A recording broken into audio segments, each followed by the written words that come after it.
very good morning, viewers. You're watching Republic TV. This is Quick Morning and I'm Deepak Suresh Kumar. This is your one-stop destination for all the top stories from the length and breadth of the nation as well as from across the world. So sit back and enjoy the show.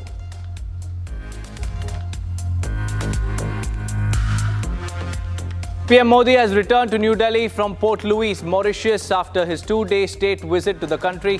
The Prime Minister went to Mauritius on the invitation of his Mauritian counterpart Naveen Chandra Ramgoolam. PM Modi was the chief guest at the Mauritius National Day celebration. He held bilateral meetings with the leaders there and interacted with the Indian community in Mauritius.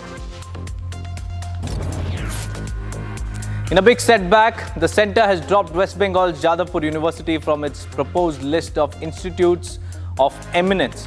This move comes after the BEC recommended the UGC to drop the university from the list of IOE institutions. Reduced funding of the state government is claimed to be among the various other reasons for this particular decision. Sharing the details of why Jadavpur University lost its IOE status, Union Minister of State for Education Sukanta Majumdar blamed Chief Minister Mamata Banerjee, saying that her apathy killed the university's eminence dream.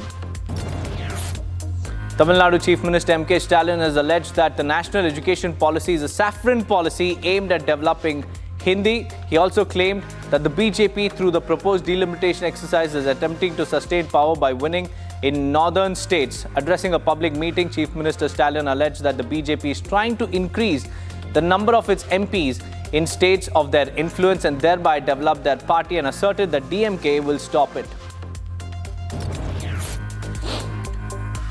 Karnataka government has withdrawn the CID probe in the Ranya Rao gold smuggling case. The CID was initially tasked with investigating protocol violations at Bengaluru International Airport.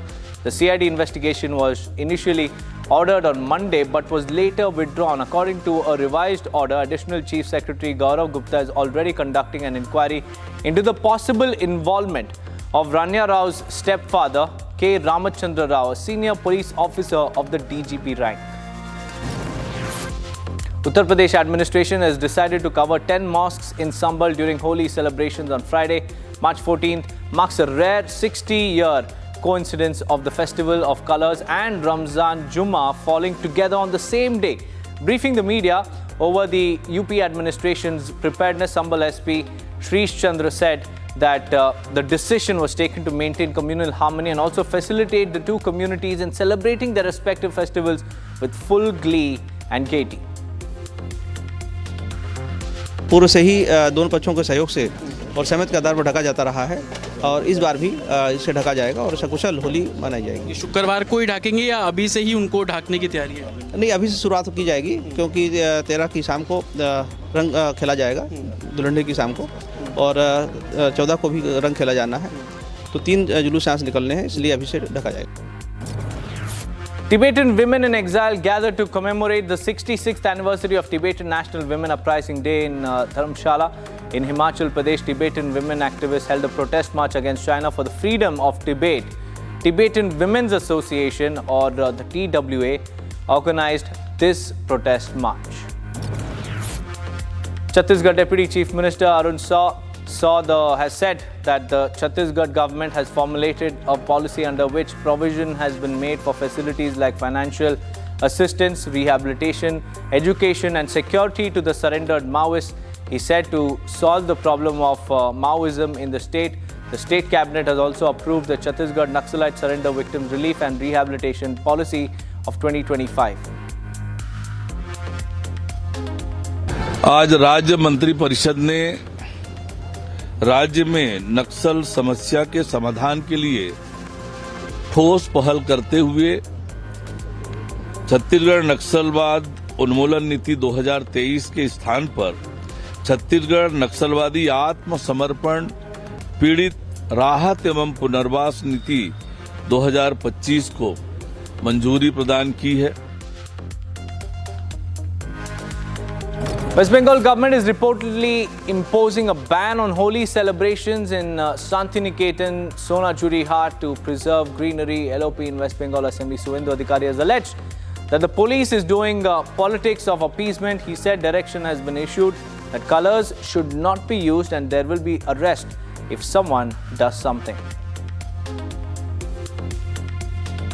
दूसरा community के एक special महीना चल रहा है और इस बार होली का जो डेट वो फ्राइडे है, इसलिए आमडांगा उत्तर 24 परगना का आईसी खुला बता दिया ये रॉन्ग फॉन्ग नहीं देना चाहिए, होली फोली नहीं मनाना चाहिए, कुछ करेगा तो अरेस्ट हो जाएगा।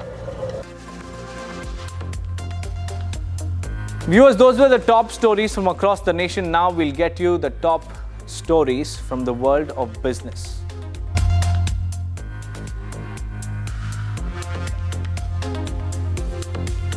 As global uncertainties loom over the economy, there is a silver lining for India. In a recent report, HSBC's India's chief economist Pranjul Bhandari has highlighted how potential US trade tariffs under a second Trump presidency have spurred a series of key reforms in India.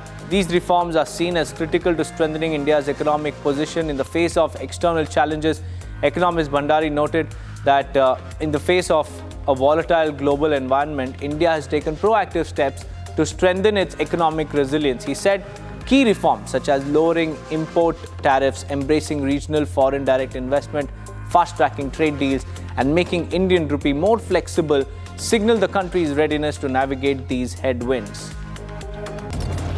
India's space economy is projected to grow from $8.4 billion in 2022 to $44 billion by 2033, according to a recent report by FICCI. It unveiled at the Bharat Space Conclave 2025. The report highlights India's ambition to secure 8% of the global space market, aligning with increasing private sector involvement and international collaborations. According to the report, the global space economy is projected to exceed $1.8 trillion by 2035, with commercial satellites, services, deep space exploration, and space-based infrastructure driving the expansion. The government release showed on Wednesday that retail inflation in the month of February moderated to 3.6%, lowest inflation recorded since July 2024. This marks a decline of 65 basis points in headline inflation from January 2025. It is the lowest year-on-year inflation recorded since July 2024. The retail inflation stood at a whopping 5.09% in the same period last year. However, sequentially as well, the inflation has dipped from 4.26% in January to 3.6% in February. Maruti Suzuki is reportedly considering the discontinuation of the Ciaz sedan, a model that has been part of its portfolio since 2014. While the country's largest car maker has not made an official announcement yet, industry insiders suggest that declining sales of Ciaz and the rising preference for SUVs are the key factors influencing this decision. At present, Maruti Ciaz price for the base model starts at 9.42 lakh rupees for the base version and goes up to 12.47 lakh rupees for the topmost variant. The Ciaz was introduced as a premium mid-size sedan under the Nexa brand and was pitted against the likes of Honda City, Hyundai Verna and Volkswagen Virtus. Despite a good start, its sales have slowed down in recent years, partly due to the increasing dominance of SUVs in India's passenger vehicle segment.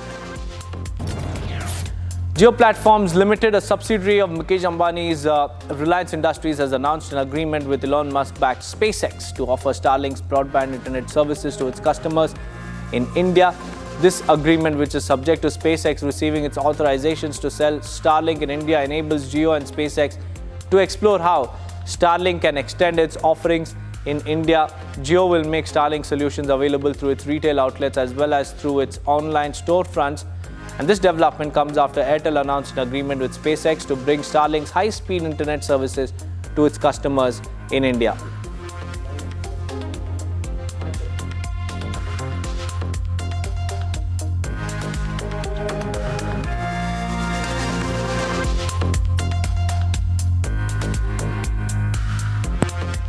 Viewers, from the ceasefire challenge before Vladimir Putin to Duterte's arrest and him being presented before the International Criminal Court, here are the top stories from across the world.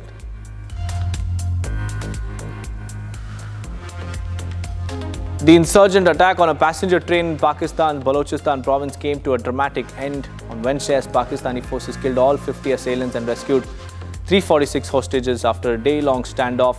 Dozens of injured passengers were brought to the railway station where military doctors treated them in a makeshift hospital. The attack, which left 21 people dead, was claimed by the Baloch Liberation Army, a separatist group demanding greater autonomy for the region. The government lawyer has now requested that the legal battle over the detention of Mahmoud Khalil, a Columbia University graduate student and pro-Palestinian activist, be moved to New Jersey or Louisiana. Khalil, who is facing deportation by the Trump administration, remains detained after a New York judge ordered against his deportation. Hundreds are now rallying in support of Khalil as the case marks a critical test for freedom of speech. As we tried to make clear in court today, what happened to Mahmoud Khalil is nothing short of extraordinary and shocking and outrageous. It should outrage anybody who believes that speech should be free in the United States of America. Mr. Khalil is a lawful permanent resident. He was coming home with his U.S. citizen wife, who is 8 months pregnant, and he was taken by U.S. government agents in retaliation, essentially for exercising his First Amendment rights, for speaking up in defense of Palestinians in Gaza and beyond, for being critical of the U.S. government. US President Donald Trump has warned Russia of devastating financial consequences if it continues its war against Ukraine. Speaking in the Oval Office, Trump suggested that a ceasefire could be a key to ending the conflict, but also hinted at potential new sanctions against Russia if necessary.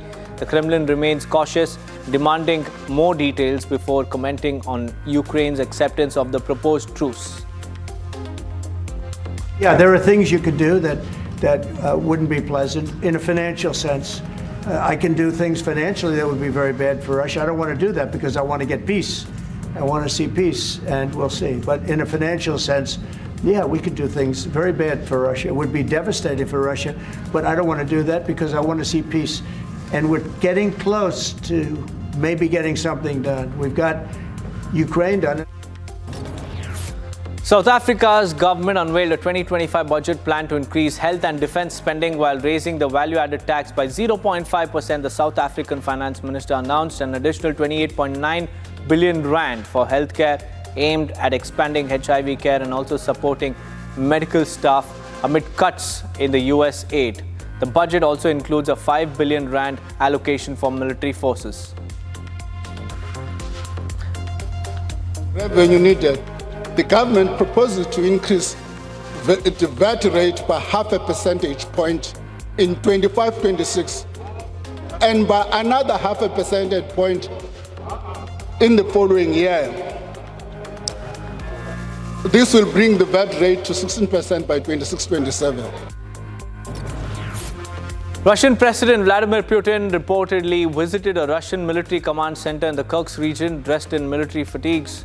Putin was greeted by the army chief Valery before entering a building. The region remains partially under Ukrainian control, with fighting intensifying amid stalled ceasefire talks.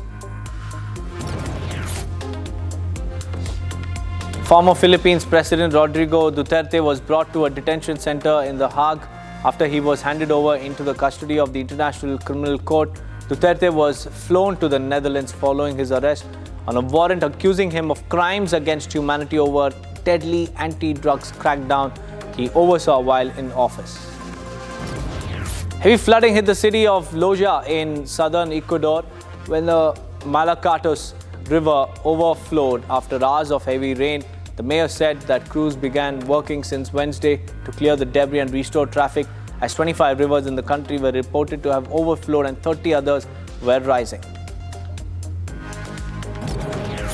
Defense ministers from France, Germany, Italy, Poland and the UK have gathered in Paris for talks focused on supporting Ukraine and strengthening European defense. The French defense minister emphasized that the discussions would aim to prepare for the coming weeks following the ceasefire proposal supported by Washington, D.C.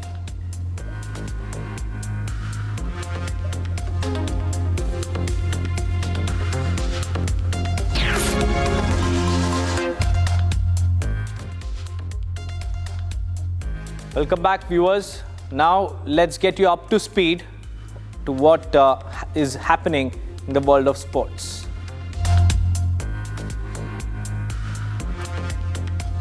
Star Indian shuttler PV Sindhu suffered an inexplicable meltdown, bowing out of the All England Championships with a 3-game loss to Korea's Kim Ga-eun. In the women's singles opening round, the two-time Olympic medalist returned after recovering from a hamstring injury. She squandered an opening game advantage to lose 21-19, 13-21, 13-21 to world number 21 Kim in a match that lasted just over an hour at Arena Birmingham. Veteran Bangladesh batter Mahmudullah announced his retirement from international cricket. Mahmudullah ends as Bangladesh's fourth highest ODI run getter with 5,689 runs at 36.46 average, including 4 centuries, all in ICC tournaments.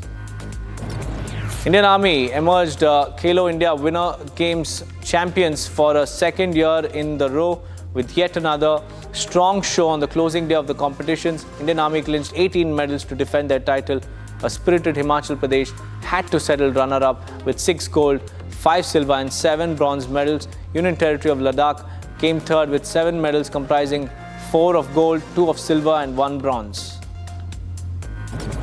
Hyderabad FC held Kerala Blasters FC to a 1-1 draw in the Indian Super League. This was the last league stage encounter of the season as Kerala Blasters FC wrapped the campaign in the 8th spot with 29 points, whereas Hyderabad FC finished in the penultimate place with 18 points. Kerala Blasters began the game on the front foot with Khoru Singh and Mohammad Ayman interlinking to cause movements inside the Hyderabad FC box within the opening 5 minutes.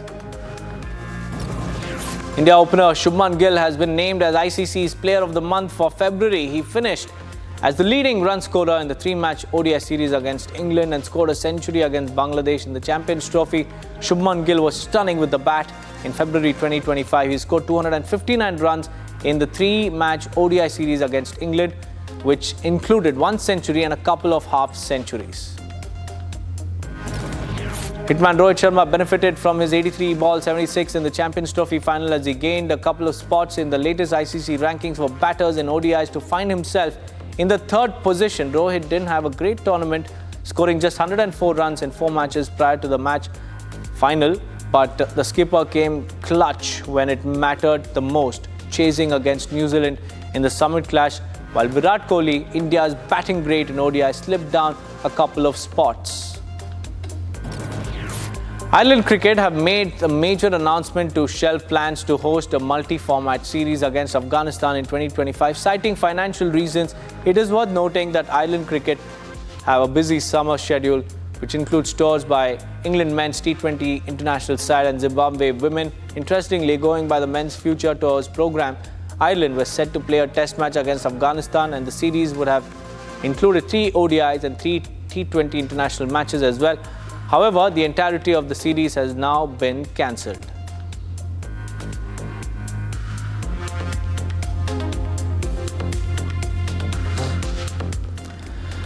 Viewers, let's now tell you what's happening in the world of entertainment.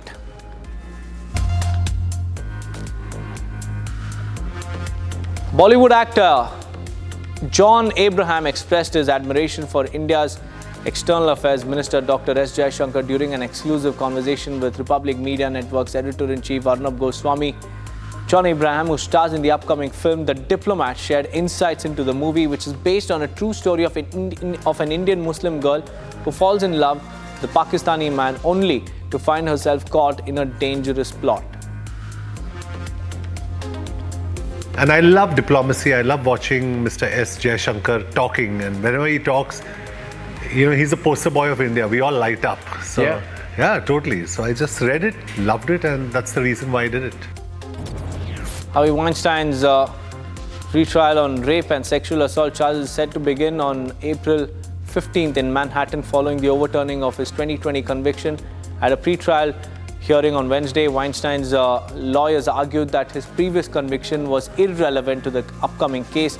The retrial is expected to last for about 5 weeks.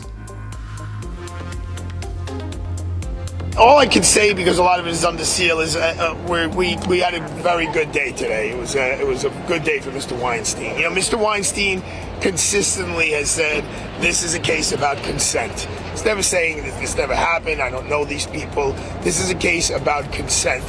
Reggae Gene Page has addressed the growing rumors about him replacing Daniel Craig as James Bond. In a recent interview, for his upcoming film. The Bridgerton star acknowledged the speculation which has intensified as fans and media continue to debate who will take on the iconic role. Other names like Aaron Taylor-Johnson, Paul Mescal and Jonathan Bailey have also been mentioned as potential candidates. Regina Hall, Sadie Sink, Kelvin Harrison and the cast of Odessa attended a special screening in New York.